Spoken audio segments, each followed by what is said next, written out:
Hello everyone and welcome back to another video. In today's video I'm going to show you how to fix refund denied in FaceApp. So if your refund for the app was denied, the key thing to understand is the refund decision is made by Apple, not FaceApp.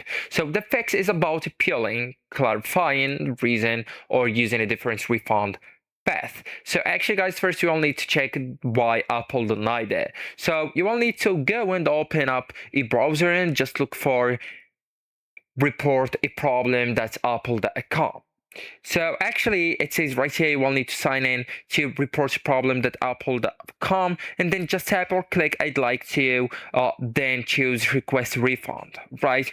So it shows how you can do that just right here, and then choose the reason why you want a refund, then choose next.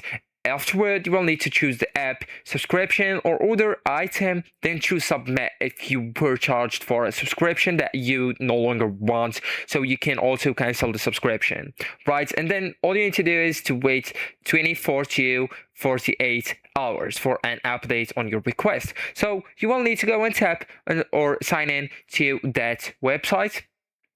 So here you will need to go with sign in. All right. And as I told you, we'll need to go with I'd like to and choose request a refund. And if you want to tell them more, you can just go here and say why. So like an app purchase not received, for example, and then go with next. And now you only just scroll down right here and then just choose the app from here, then tap on next. And you will need to wait 24 to 48 hours to get respawned. Okay, so actually guys, that's it. This is the end of the video. Thank you so much for watching, and goodbye.